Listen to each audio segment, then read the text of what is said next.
लड़ने के लिए भी आगे बढ़ रही है। इस बात की मुझे खुशी होती है। नहीं तो एक समय था जब मैं काम किया करता था, जब देखा मैंने, जब छिंदवाड़ा में रानी दुर्गावती चौक बनाने की बात आई थी तो कोई युवा भारती चौक के लिए कि हमें रानी दुर्गावती चौक में रानी दुर्गावती की प्रतिमा चाहिए, उसी समय का मैं युवा हूं। और आज हमें खुशी इस बात की हुई थी कि हम लोगों ने लड़कर मिलजुल कर एकजुट होकर एक आवाज उठाई थी, और आवाज उठाने के साथ हमने एक रानी दुर्गावती चौक पर रानी दुर्गावती की प्रतिमा भी वहां बिठालवाने का काम किया था। इस बात की मुझे खुशी होती है। यही चीज मैं चाहता हूं कि आप लोग भी आए और सामने आए युवा लोग, चाहे मातृशक्ति हो चाहे पितृशक्ति हो, मिलकर हम संघर्ष करेंगे।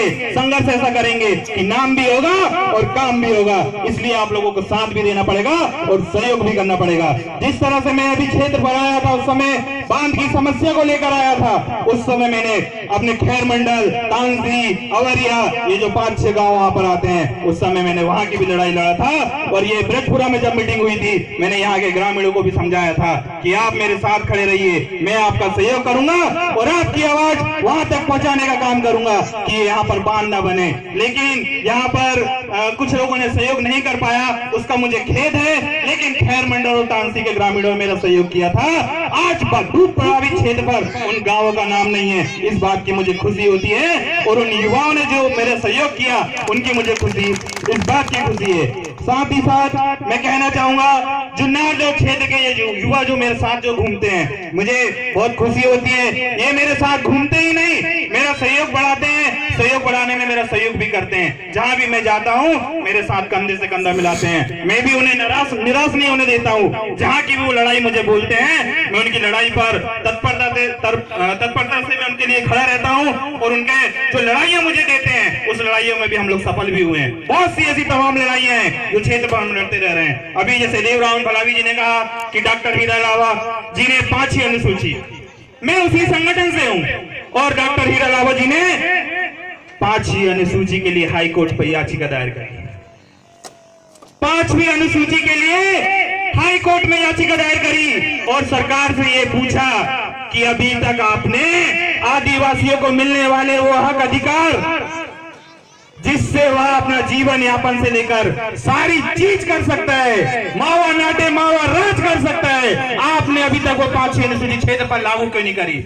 जिसके लिए 2 अक्टूबर को शिवराज सरकार जो है उससे जवाब मांगा गया था, लेकिन वो जवाब नहीं दे पाए क्योंकि उनके पास कोई जवाब ही नहीं था ना कि 5वीं अनुसूची हमने क्षेत्र पर लागू क्यों नहीं कर पाए।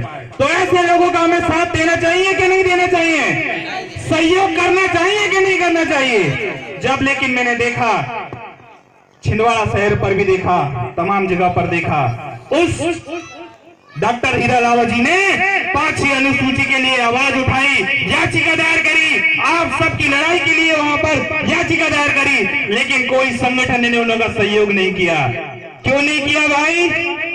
किसी ने आवाज क्यों नहीं लगाई कि आप सही कर रहे हो, हम आपके साथ हैं? जबकि वो तो सबके भले के लिए काम कर रहे हैं कि नहीं? सबके भले के लिए काम कर रहे हैं कि नहीं? तो ऐसे लोगों का हमें साथ देना चाहिए कि नहीं? ऐसे संगठन का हमें साथ देना चाहिए जो निरंतर हमारे लिए लड़ाई रियल में लड़ रहा है।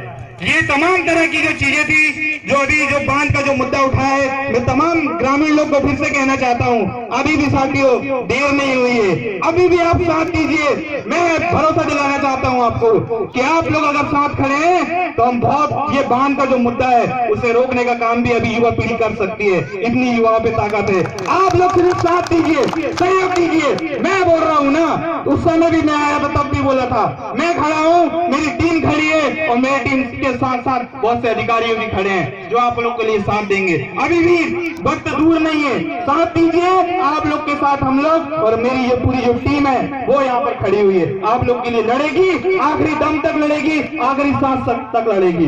तो आज आप लोगों के